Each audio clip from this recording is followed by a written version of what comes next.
Hello. I just tidied up after potting on some plants, so I thought I'd jump on. This is aloe vera. I bought this from a wee store, corner store, as a pup, and it has produced 3 more. So I thought it's finally time to separate those, start the new pups. I just gave one away to my girlfriend, actually. There was 3. You just take them out, separate them, stick them in. They won't have roots yet, but they will start rooting. Just make sure they're a little moist. They don't like much water, but the roots do need to catch. This is still a small plant, but I'm just now starting to use it. I couldn't help myself. I consider it part of my indoor food garden. I am using it as a light moisturizer on my hands and face. I've been cutting from the base, just scrape out the gel, and it's lovely. It doesn't leave a residue. It's lovely on your skin, but I hope to use it more. So it's supposed to be very good for a toothpaste. I've never used it, but great for your gums. So it'd be great to have that every now and then. It's, of course, you can drink it. They put it usually with orange juice, I see. And we know it's good for burns and insect bites, and yeah, more medicinal. Now, I don't want the resin per se. I'm not up on the medicinal, maybe sometime. Right now I'm just going for the gel, which you just scrape out. So I'm excited that I've got some more. And the great thing about it, when you grow it yourself, not only can you get the pups and give them to friends and families, or increase your aloe at home, but it's a healthier option because there's no fillers in what you're getting. It's straight from the plant with no solvents or anything to cut to add fillers. Now my indoor food garden is starting to catch. The seeds are coming along quite well, so quick update. I just potted on 2 national pickling cucumbers. Hopefully they'll do well. I've got them in a tomato cage to go up. This is my first time ever. One of the comments I had was someone said they grow beans indoors, and I thought, oh my goodness.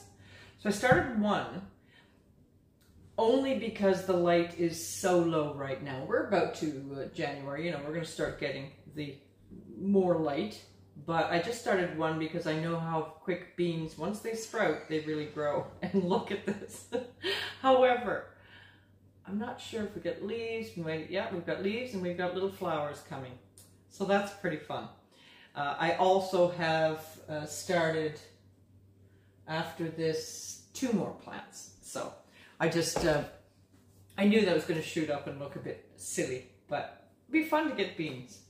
I've also just started now. I think it's time to, because my lettuce is coming along. Let me show you. This is, it looks really crazy right now, but that will start shooting and catching and growing much bigger. Oh, and I see the colors. So this is baby leaf lettuce.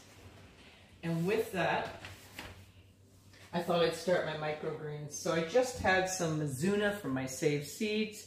They're already starting. I don't know if you can see that. That's 2 days, actually. And pea shoots. I actually didn't have any peas left because I went through all my seeds, all my saved dried peas in my pantry, but also all my seeds. And I made peas pudding with it because I just thought, I want new seeds anyways. But I did find a few, so I've got a few pea shoots, and that'll go with the salad. And hopefully I've timed it okay. Let's look at a few of the other plants here. These herbs caught on great, and I've been using them a lot in cooking. That's the wonderful thing about having herbs in your kitchen, on your windowsill, readily available, so you don't forget to use them. But they've all caught on nicely. Even the chives, they did go through a big die out, but they regrew from the roots. And these are all just a hodgepodge mix, so it looks like I've got some kale there, and some 1 Scotia tomato, and some jalapeno peppers, and a big Thai pepper. This one is a Pathfinder pepper. I'm going to guess kale on that.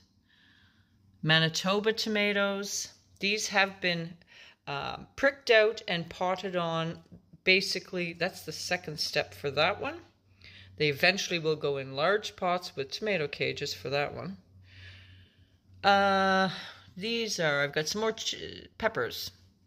This one looks a little iffy, but that's okay. I overplant. I don't need this many. So I've got lots of great little peppers. There's some more Manitoba tomatoes and a kale, and it looks like some leftover pepper there.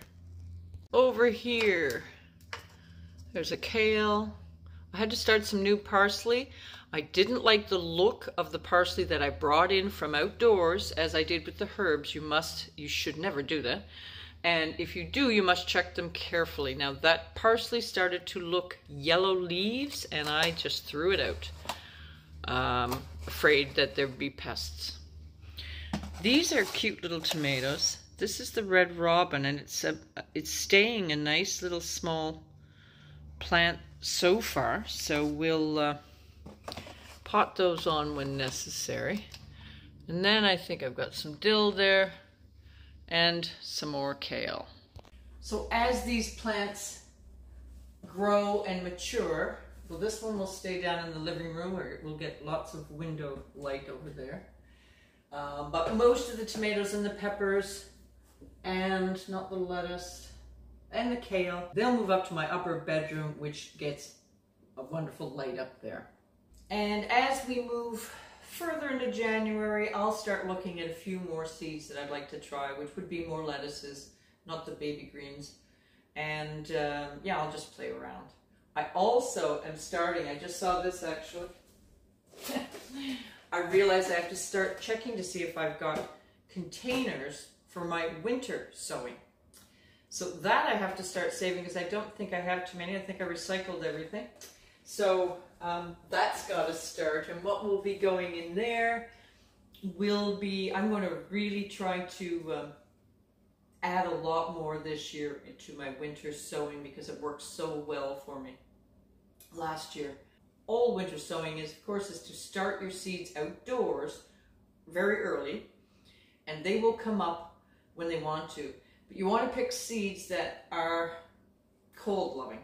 So I'll be doing brassicas, I'll be doing kale and cabbage and broccoli and cauliflower again. And I will, lettuces do well, radish do well, because the great thing about winter sowing is you get this head start of seeds. They start coming up whenever they feel ready, whenever the sun hits them and it's the right temperatures for those seeds. They start popping up. I keep my eye on them just to make sure that there's water. If, you know, you don't really need to water in the winter because it's not necessary, but once the sun starts beating down, I do check that. But then they're ready to transplant. They're hardened off already, which is a big boon for me, because I have a very difficult time hardening off because of my high winds here. Actually, we're going to hit 100-kilometer winds today. It's coming soon. Most of the island actually buried with blizzard. We didn't get that, but now it's swerving and coming this way. I think we'll get a little bit of snow, but mostly it's the high winds on the way. And now we're in that quiet time. So it's usually pretty much this time I sit down and really start planning my seed selection, the varieties that I want for this year. So that's exciting for me to start getting excited about what varieties of vegetables I'm going to grow. So I hope you all have a lovely Christmas. I'd like to really thank you so much for watching my channel. But that's all for today. Take care, and we'll see you soon.